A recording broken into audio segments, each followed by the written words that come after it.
जय श्री राम गाइज। मेरा नाम जयप्रकाश शर्मा है। आत्र ब्रदर्स चैनल में आपका हार्दिक स्वागत है।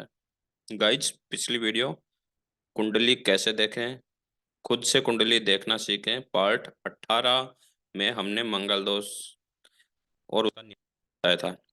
लेकिन डिजिटल वीडियो बनाने के माध्यम से उसमें कुछ मिस्टेक हो गई थी।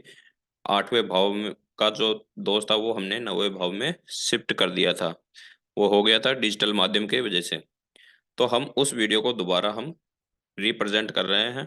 उस वीडियो में यदि कोई गाइज देखे, उस वीडियो में शंका है, आप तुरंत पार्ट 19 जरूर देखें। क्योंकि उस वीडियो को हम अभी डिलीट नहीं कर सकते प्लेटफॉर्म से। उसको डिलीट करने में टाइम लगेगा क्योंकि वो ऑडियंस तक पहुंच चुकी है। अगर उसको डिलीट करेंगे तो उसका गलत इफेक्ट चैनल पे पड़ेगा। तो उसको इग्नोर करें और नया पार्ट जो ये मैं बना रहा हूँ, कुंडली देखें पार्ट 19। इसके जरिए मैं मंगल दोष निवारण कैसे करें, और साथ ही इसी वीडियो में मैं काल की भी वीडियो बनाने जा रहा हूँ। दोनों वीडियो, दोनों टॉपिक एक ही वीडियो में मैं आपको पढ़ाने जा रहा हूँ। तो गाइज शुरू करते हैं। मंगल दोष। मंगल दोष के बारे में वैसे आपको पता है कि यह दोष जब लग जाता है तो यह काफी हमारे मांगलिक कार्यों में काफी सारी परेशानी पैदा करता है। ठीक। कैसे बनता है मंगल दोष? मंगल दोष तो है, लेकिन ये कैसे बनता है? हमारे जो ये सामने लगन कुंडली है, इस कुंडली में कहाँ मंगल दोष लगता है, किस किस भाव में मंगल दोष लगता है, वो हम देखते हैं। 1 नंबर भाव में, 2 नंबर भाव में, 4 नंबर भाव में, 7 नंबर भाव में, 8 नंबर भाव में, और लास्ट 12 नंबर भाव में। ठीक। इन 6 मंगल दोष लगता है हमारी जन्म कुंडली में। अगर इन 6 जगह मंगल देव बैठे हैं और वो या तो नीच के हैं या मारक के हैं, तब ही वो मंगल दोष हमारी कुंडली में लगेगा। अदरवाइज यदि योग कारक है तो वह मंगल दोष हमारी कुंडली में नहीं लगेगा। जैसे कि आपके सामने अभी लगन कुंडली हमने मेष लगन के लगन कुंडली दिखा रखी है, क्योंकि 1 नंबर जहां लिख दिया वहां मेष लगन कुंडली हो जाती है। ठीक। अब इसमें नंबरिंग कोई भी बदल सकती है। मैं एक ये जो नंबरिंग लिखा हूं, ये नंबरिंग इसलिए लिखा हूं कि यहाँ यहाँ इस भाव के अंदर अगर मंगल देव बैठे हैं और मंगल देव मारक के हैं या नीच हैं तो यहाँ मंगल दोष लगता है। अदरवाइज यदि यहाँ योग कारक हैं या उच्च के हैं तो यहाँ मंगल दोष नहीं लगेगा। अब बात करते हैं फर्स्ट भाव में मंगल दोष से क्या रिजल्ट निकलता है, क्या परिणाम देता है मंगल दोष। अगर फर्स्ट भाव के अंदर, पहले भाव के अंदर यदि मंगल दोष लग रहा है तो यहाँ चरित्र से संबंधी, चरित्र से संबंधी रिजल्ट देता है, नकारात्मक रिजल्ट देगा। अगर नीच का है या मारक है तो अगर कोई व्यक्ति यहाँ मंगल को देख रखा है कि हाँ मंगल फर्स्ट भाव में है, और वो यदि कहे कि यहाँ मैरिज से संबंधी, शादी से संबंधी आपको परेशानी आएंगी, तो ये गलत है। यहाँ आएगा आपके चरित्र से संबंधित समस्या आएंगी और उसका सामना आपको करना पड़ेगा। क्यों? क्योंकि मंगल नीच का है और मारक है, और दोष आपके लग रहा है फर्स्ट भाव के अंदर, पहले भाव के अंदर। तब आपके चरित्र से संबंधी आपके मंगल दोष का रिजल्ट मिलेगा। ठीक। दूसरा भाव, ज्यादातर लोग इस भाव को अनदेखा करते हैं, लेकिन साउथ साइड देखोगे तो यहाँ पे भी इसको मान्यता दी हुई है। तो साउथ में जैसे इसको क्यों दे रखा है, जबकि फर्स्ट, फोर्थ, सेवन्थ, एट और ट्वेल्थ ये भाव ही मैन माने जाते हैं। लेकिन मैं इसको इसलिए बता रहा हूँ कि यहाँ वाणी से संबंधी काम होता है। अगर इस भाव में सेकंड भाव के अंदर यदि मंगल दोष लग रहा है तो वाणी से संबंधित इंसान का रिजल्ट मिलता है। उसकी वाणी में मधुरता की जगह कठोरपन आ जाएगा। ठीक, उग्र स्वभाव, उग्र वाणी हो जाएगी। जैसे ऐसे लगेगा कि सामने वाला जब बोलता है तो वो ऊटपटांग कर रहा है या अहंकारी बातें बोल रहा है। तो वो चीज हमें देखनी है, मंगल दोष कहाँ लग रहा है, तो सेकंड भाव से पता चलता है। ठीक, बात करते हैं, अगर फोर्थ नंबर भाव के अंदर मंगल दोष लगा हुआ है तो सभी मांगलिक कार्य में हमारे गलत परिणाम आना स्टार्ट हो जाएंगे। यदि फोर्थ भाव में मंगल दोष लग रहा है तो हमारे हाथ से मांगलिक कार्य होंगे नहीं। ठीक, जैसे सुख सुविधा, सारी चीज नष्ट हो जाएंगी। ठीक, प्रॉपर्टी यदि है तो बेच दोगे, नहीं हाथ में रह पाएगी, क्योंकि यहाँ सुख सुविधाओं का घर है।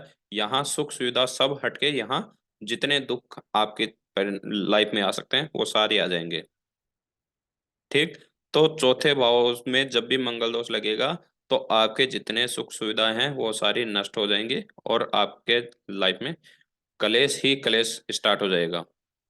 ठीक, उसके बाद बात करते हैं, सेवंथ नंबर भाव में अगर मंगल दोष लग रहा है, सातवें भाव के अंदर अगर मंगल दोष लग रहा है, ठीक, तो यहाँ विवाह से संबंधित समस्याएं आएंगी। विवाह होने में बड़ी समस्या आएंगी। रोज नए नए रिश्ते आएंगे, लेकिन वो रिश्ते आएंगे, दोबारा उनका कोई रेस्पॉन्स नहीं आएगा। यह कहते हैं कि यहाँ जो दोष लगता है इसे मांगलिक दोष कहते हैं। और यही दोष लोग ज्यादातर देखते हैं, क्योंकि विवाह के अलावा इस दोष को कोई कहीं नहीं देखता। सब देखते हैं विवाह के टाइम पे कि कहीं लड़का या लड़की मांगलिक मंगल दोष से प्रेरित तो नहीं है। ठीक, और मंगल दोष में एक तो शादी विलंब से होना, देरी से होना। ठीक, साथ ही विवाह अगर इस दोष में अगर इसी दोषी वाले व्यक्ति से शादी नहीं हुई तो दोनों में कभी बनती नहीं, आपस में हमेशा कलेश ही होता रहता है। उसके बाद बात करते हैं अष्टम भाव। आठवें भाव के अंदर अगर मंगल दोष लग रहा है तो देखो, आठवां घर वैसे गलत घर है, लेकिन अगर यहाँ यदि मंगल दोष लग रहा है तो यहाँ आदमी, व्यक्ति को जितने एक्सीडेंट इस भाव से होंगे उतने किसी भाव से नहीं। एक्सीडेंट, मृत्यु तुल्य रोग, ये सारी चीजें इस भाव से उत्पन्न होना स्टार्ट हो जाएंगी अगर आठवें भाव के अंदर मंगल दोष लग रहा है तो। ठीक, बात करते हैं, अगर बारहवें भाव में मंगल दोष लग रहा है तो बारहवें भाव के अंदर मैन मैन क्या नकारात्मक कार्य होते थे? जेल। ठीक, खर्चे सबसे ज्यादा। अगर बारहवें भाव के अंदर मंगल दोष लग रहा है तो जिस जातक के लग रहा है उस जातक की जेब से इतने खर्चे बढ़ जाएंगे जो सोच नहीं सका। परिवार में 10 बंदे हैं, 5 बंदे हैं, पांच फैमिली में 5 पर्सन हैं, अगर किसी के भी यदि हॉस्पिटलाइज हो गया तो उसका जो खर्चा है वो इसी जातक की जेब से जाएगा, भले वो कमाए या ना कमाए, वही कहीं ना कहीं से करेगा, उसी की जेब से निकलेगा। जेल यात्रा इसी भाव से उत्पन्न होती है। जब मंगल दोष लगेगा तो यहाँ अपने आप जेल यात्रा भी हो जाती है। अपने आप का मतलब कि छोटा सा मुकदमा आपको जेल तक पहुंचा सकता है। तो ये तो होते हैं मंगल दोष कि यहाँ यहाँ मंगल दोष लगता है। अगर मंगल दोष यहाँ अगर जैसे 12वें भाव में मंगल उच्च का हुआ तो यहाँ दोष नहीं लगेगा। यदि मंगल की स्वयं की राशि हुई तो भी यहाँ मंगल दोष नहीं लगेगा। अब बात करते हैं कि जो मंगल दोष है वो किस, हम जाने कि वो रियल में दोष लग रहा है। मान लिया कि इनमें किसी भी एक जगह मंगल बैठ गया तो हमें कैसे पता चले कि यह मंगल दोष हमारी जन्म कुंडली में योग कारक लग रहा है या नहीं लग रहा? क्योंकि कई बार ऐसा होता है कि मंगल दोष समाप्ति भी हो जाता है, डिपेंड है सिचुएशंस पे। अब जैसे अंश की बात करें, 7 नंबर भाव के अंदर अगर मंगल दोष लग रहा है और मंगल की डिग्री 0 या 1 या 29-30 डिग्री है तो वहां मंगल दोष अपने आप ही समाप्त हो जाएगा। क्यों? क्योंकि मंगल के पास में पावर ही नहीं है। पावर नहीं होगी तो यह मंगल दोष अपने आप समाप्त हो जाता है, फिर मंगल दोष काम नहीं करेगा। ठीक। दूसरा, अगर मंगल सूर्य के साथ किसी भी इन छह भाव के अंदर सूर्य के साथ बैठ गया और मंगल अस्त हो रखा है सूर्य, तो भी मंगल दोष अपने आप ही समाप्त हो जाता है। ठीक। फिर भी मंगल दोष काम नहीं करेगा। क्यों? क्योंकि वह सूर्य के साथ अस्त हो गया। उसके बाद योग कारक, अगर 1 2 4 7 8 12 इन भाव में मंगल यदि योग कारक है तो भी मंगल दोष नहीं लगेगा। क्यों? क्योंकि वह योग कारक है और योग कारक होने के बाद वह अच्छे परिणाम देने योग्य हो गया, तब मंगल दोष नहीं लगेगा, अपने आप मंगल दोष समाप्त हो जाता है। ठीक। उसके बाद बात करते हैं सप्तमेश राशि या दृष्टि। अगर सातवें भाव के अंदर मंगल के साथ शुक्र बैठ गया, शुक्र देव, तो भी मंगल दोष समाप्त हो जाता है। क्यों? क्योंकि सातवें भाव का स्वामी है वो कौन है? सूर्य, शुक्र, शुक्राचार्य, शुक्रदेव। ठीक। तो जब भाव के अंदर भाव का स्वामी खुद बैठा है और उसके साथ मंगल बैठा है, तो यहाँ पे भी मंगल दोष समाप्त हो जाता है। लेकिन सिर्फ बात कर रहे हैं शुक्र और गुरु, दो ही। अगर दो के अलावा तीसरा बैठा है तब मंगल दोष डिपेंड है, उस सिचुएशन पे देखना पड़ेगा। ठीक। अगर जैसे पहली राशि पहले भाव में शुक्र देव हैं और उनकी दृष्टि सातवें भाव पे पड़ रही है, तो भी मंगल दोष यहाँ समाप्त हो जाता है। तो भी यहाँ दृष्टि पड़ने पर मंगल दोष समाप्त हो जाता है। ठीक। उसके बाद बात करते हैं गुरु के साथ और दृष्टि। अगर मंगल देव इन किसी भी भाव के अंदर बैठे हैं साथ में, तो यहाँ मंगल दोष समाप्त हो जाता है। अगर मंगलदेव साथ में नहीं बैठे या गुरु की सिर्फ दृष्टि पड़ रही है, तो भी यहाँ मंगल दोष हट जाता है। क्यों? क्योंकि जो देव ग्रह हैं उनके स्वामी, उनके गुरु हैं गुरु बृहस्पति भगवान। ठीक। और दानव ग्रह के जो गुरु हैं वो है शुक्र, शुक्राचार्य। ये दोनों ही अच्छे हैं, दोनों ही गुरु हैं। अगर इनकी दृष्टि पड़ने मात्र से ही यह दोष सदा के लिए समाप्त हो जाता है। उसके बाद बात करते हैं स्वराशि। अब यहाँ बात समझने की, स्वराशि, अब जैसे यह कुंडली मान लिया हमने मेष राशि की है। ठीक। अब मेष राशि की कुंडली है, पहला भाव और आठवां भाव दोनों के दोनों स्वयं मंगल देव की राशियां हैं। पहली है मेष, आठवें वृश्चिक, दोनों के स्वामी कौन है? मंगल देव।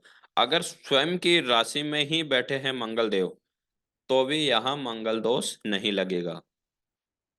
ठीक।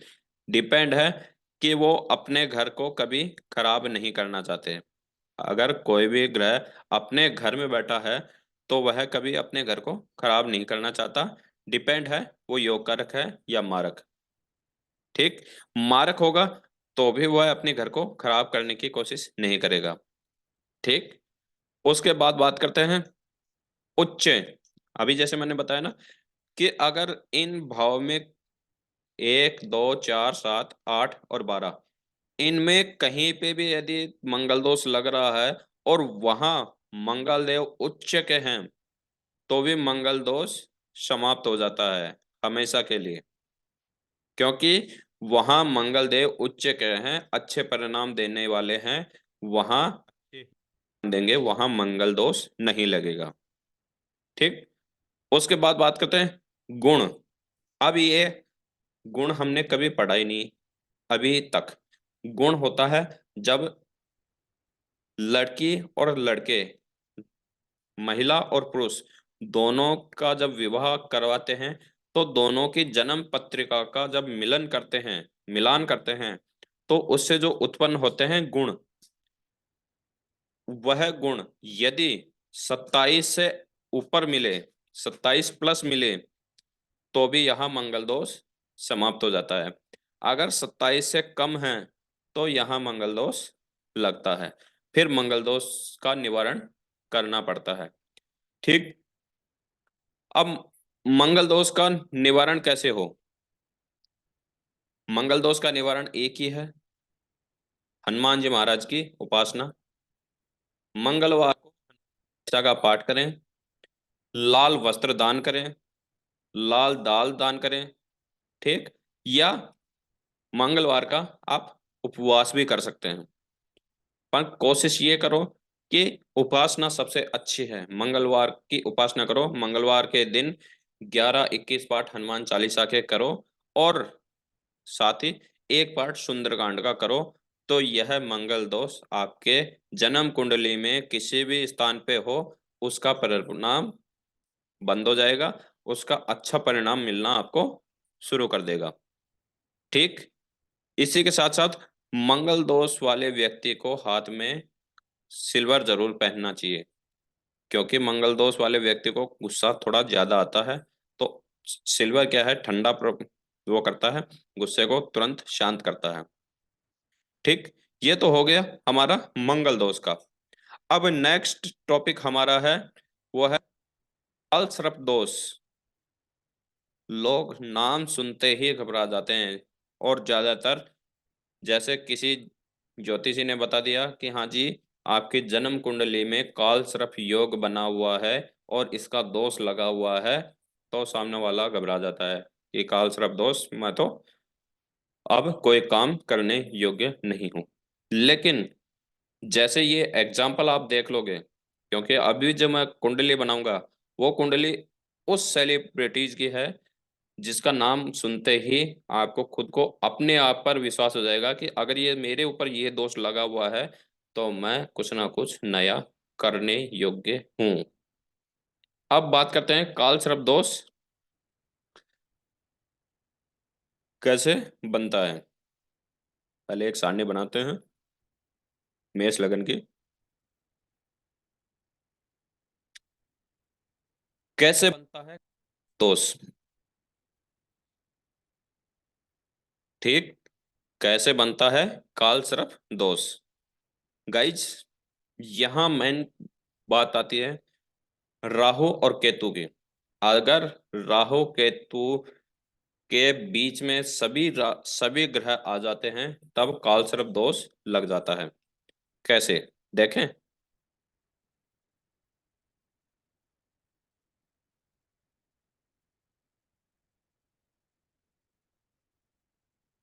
अब यहां बात करते हैं राहु केतु, इन दोनों के बीच में सभी ग्रह आ गए, इससे बन रहा है काल सर्प दोष का योग।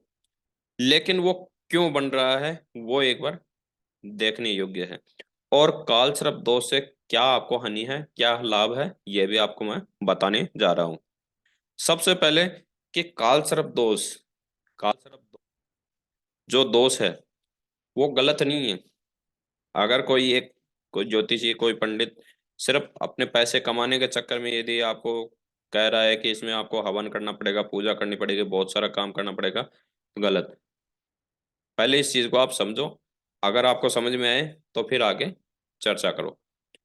देखो, राहु और केतु के बीच में सभी ग्रह आ गए, भले वो इस साइड हो या नीचे के साइड हो, कहीं पे भी हो, लेकिन अगर राहु और केतु के बीच में आ गए, तब बनता है काल सर्प दोष का योग। लेकिन वो कब बनता है? जब राहु केतु दोनों नीच के हों। अब यहाँ इस जन्म कुंडली में केतु 3 नंबर राशि में बैठा है। ठीक। और 3 नंबर राशि में केतु नीच के हैं। वैसे बात करते हैं राहु की। ठीक। राहु यहाँ 9 नंबर राशि में बैठा है, 9 नंबर राशि धनु है, और धनु के अंदर राहु नीच के हैं, दोनों नीच के हैं, इसलिए बन रहा है यहाँ काल सर्प दोष। अगर दोनों उच्च के होते तो यहाँ काल सर्प दोष नहीं बनता। उसके साथ साथ अगर कोई ये कहे कि कालसर्प दोष योग जब बनता है तो सभी ग्रहों का प्रभाव रुक जाता है, बंद हो जाता है, तो ये गलत है। सिर्फ कालसर्प दोष कब कब इसका प्रभाव डालेगा, जब राहु और केतु की दशा अंतर्दशा आएगी। बाकी जैसे सूर्य है, सूर्य उच्च का है, तो इसकी जब भी दशा अंतर्दशा आएगी तो अच्छे परिणाम ही देगी, भले ही कालसर्प दोष हो। ठीक। यहाँ कालसर्प दोष सिर्फ राहु और केतु की वजह से ही देखा जाएगा, और उनके साथ यदि योग कारक ग्रह में बैठे हैं तो भी यहाँ कालसर्प दोष अपने आप समाप्त हो जाएगा। अगर इनमें कोई भी ग्रह बाहर हो तो हम क्या कहते हैं, आंशिक कालसर्प दोष। ये भी यहाँ गलत है। आंशिक कालसर्प दोष होगा, हम उस चीज को नहीं कहते कि नहीं जी नहीं होगा, होगा। लेकिन जो मैं बता रहा हूं उस चीज को आप अपनी लाइफ में उतार के देखना। इस जन्म कुंडली में सिर्फ केतु और राहु, और इनमें जो भी नीच का ग्रह है, सिर्फ तब तब ही आपको गलत परिणाम मिलेंगे। बाकी जब उच्च के हैं तब तब आपको अच्छे परिणाम मिलेंगे। अब मैं एक एक की बात करता हूं। जैसे इस कुंडली में फर्स्ट नंबर पे है सूर्य और शुक्र। ठीक। अब सूर्य, सूर्य मेष राशि में हमेशा उच्च के होते हैं, और शुक्र, शुक्र भी यहाँ अच्छे परिणाम देने हैं। ठीक। तो यहाँ सूर्य और शुक्र की जब दशा अंतर्दशा आएगी वो हमेशा अच्छे परिणाम ही देंगे। ठीक। बात करते हैं शनि। शनि 2 नंबर वृष राशि में हमेशा अच्छे परिणाम देता है, तो यहाँ जब भी शनि की दशा अंतर्दशा आएगी हमेशा अच्छे ही परिणाम मिलेंगे। ठीक। वैसे ही बात करते हैं बुध। ठीक। बुध 12 नंबर राशि में है। अब बुध 12 नंबर राशि में नीच के हो जाते हैं, तो यहाँ 12 नंबर राशि में जब बुध बैठ गए तो यहाँ बुध की जब भी दशा अंतर्दशा आएगी तो यहाँ हमेशा गलत ही परिणाम मिलेंगे। ठीक। ऐसे ही मंगल और गुरु। मंगल का देखते हैं। मंगल 10 राशि में उच्च के हैं, मकर राशि में मंगल देव उच्च के हैं, और गुरु 10 राशि में नीच के हैं। तो यहाँ दशा आएगी तब वो गलत परिणाम देंगे, और मंगल की जब दशा अंतर्दशा आएगी तब वो अच्छे परिणाम देंगे। ठीक। अब ये तो हो गया कि काल सर्प दोष कैसे बनता है। अब उसके लक्षण। काल सर्प दोष के लक्षण यही है, बनते काम बिगड़ जाना, कभी काम पूरा नहीं होगा उस पे पहले ही कई सारी अड़चने आ जाना। ठीक। सपनों में डरावने सपने दिखना। ठीक। अपने शरीर में डर उत्पन्न होना, ये सारे कालसर्प दोष के कारण ही होते हैं। कालसर्प दोष होता है, लेकिन उसका ये मतलब नहीं है कि पूरी राशियों का प्रभाव ही रुक जाए, नहीं। जिन जो उच्च के ग्रह हैं उनके प्रभाव वैसे के वैसे रहेगा, जो नीच के हैं उनका प्रभाव डिपेंड कालसर्प दोष के अनुसार मिलता है। ठीक। अब इसका निवारण कैसे करें, काल सर्प दोष का निवारण कैसे होता है। जहां बात सर्प की आ जाती है तो वहां भोले बाबा का ही काम। तो यदि जिस भी व्यक्ति के काल सर्प दोष जन्म कुंडली में है या आंशिक काल सर्प दोष कुंडली में है, तो उसे भगवान शिव की उपासना करनी चाहिए। शिव जी की पूजा करेगा तो यह काल सर्प दोष हमेशा के लिए नष्ट हो जाएगा। वैसे कहते हैं कि एक बार पूजा करने पर 5 साल तक काल सर्प दोष का प्रभाव नहीं बनता। तो अगर रेगुलर शिव जी की उपासना करते हो तो यह दोष हमेशा के लिए समाप्त हो जाएगा, और इस दोष से जो गलत परिणाम मिलते हैं वो भी बंद हो जाएंगे, अच्छे परिणाम मिलना स्टार्ट हो जाएंगे। साथ ही इस कुंडली में योग कारक जो ग्रह हैं वो बरकरार रहेंगे, उनका रिजल्ट ऐसे के ऐसे ही रहेगा।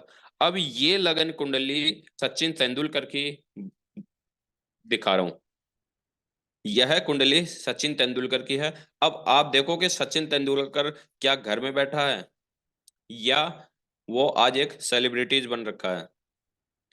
तो सीधी सी बात है कि सचिन तेंदुलकर जो क्रिकेट में नंबर 1 पे चल रहा है, चल रहा था और आज एक सेलिब्रिटी के रूप में है। ठीक। अब काल सर्पदोष उनकी कुंडली में, ये है जो कुंडली है ये उन्हीं की है। ठीक। अब इनमें आप खुद देख लो कि जब व्यक्ति काल सर्पदोष से पीड़ित होकर इतनी बड़ी सेलिब्रिटीज बन गया, तो यह दोष क्या गलत है? गाइज मेरे अनुसार यह दोष बहुत अच्छा है। जिसके भी जन्म कुंडली में अगर ये दोष आता है तो उसे, क्योंकि उसका दोष जैसे हटकर जैसे ही योग कारक ग्रह का दशांतर दशा आएगी, तो वो हमेशा सबसे ऊंची सीढ़ी पर पहुंच जाता है। ठीक। कैसे? एक मेहनत करने के बाद में जो रिजल्ट मिलता है, वो रिजल्ट वाकई में लाजवाब होता है। जैसे सचिन तेंदुलकर, जो स्टार्टिंग में इन्होंने क्रिकेट लाइन को जब ज्वाइन किया था, उस समय धीरे धीरे इनके सामने बहुत सारी सिचुएशन ऐसी आई थी कि इस लाइन को ब्रेक कर दूं, लेकिन वो उस लाइन में उसी मेहनत के तौर पे लगे रहे, लगे रहे, लगे रहे, तो आज वो एक अच्छी मंजिल पर पहुंच गए। और उस मंजिल तक पहुंचने के बाद हर व्यक्ति यही चाहता है कि हाँ, अब जो रिजल्ट मिला वो कभी भी कोई भी दोस्त है वो गलत ही नहीं होता। उसको हम गलत वे में देख लेते हैं तब वो गलत होता है। अगर उसको अच्छे वे में देखेंगे तो वह दोस्त भी आपको अच्छे ही परिणाम देगा। जैसे काल सर्प दोस्त आपको अच्छे परिणाम देगा। बस इतना याद रख लो कि काल सर्प दोष में आपकी मेहनत और पराक्रम बढ़ जाता है। इतना याद रखो। ठीक। आपको बहुत सारी चीजें सीखने को मिलती हैं काल सर्प दोष में। ठीक। जैसे एक हम गवर्नमेंट की वैकेंसी में का कोई भी फॉर्म भरते हैं, और उस समय यदि काल सर्प दोष हमारी जन्म कुंडली में लग रहा है, तो ये समझ लो कि आपको इतनी सारी मुश्किलें आएंगी। लेकिन अगर आप उन मुश्किलों का डट के सामना कर रहे हो, तो एक ना एक दिन आप उन सभी समस्याओं से निजात होकर उस वैकेंसी में टॉप 1 पे आ जाओगे, जिस वैकेंसी में आपको सबसे ज्यादा समस्या आ रही थी। और वैसे ही किसी भी कार्य में आप कोई भी काम कर रहे हो, कोई भी कर रहे हो, और आपको काल सर्प दोष का दोस्त परेशान कर रहा है, तो गाइज कभी भी घबराना नहीं चाहिए ऐसे दोस्त से। ऐसे दोस्त का डट कर सामना करना चाहिए, जिससे कि वह दोस्त जब खत्म होगा और जब योग कारक ग्रह की दशा अंतर्दशा आएगी, तो उसका जो परिणाम है वेल एंड गुड मिलेगा आपको। ठीक। इसी के साथ नेक्स्ट वीडियो हम जो बनाएंगे उसमें आपके पास नोटिफिकेशन आ जाएगा। ठीक। तब तक के लिए जय श्री राम।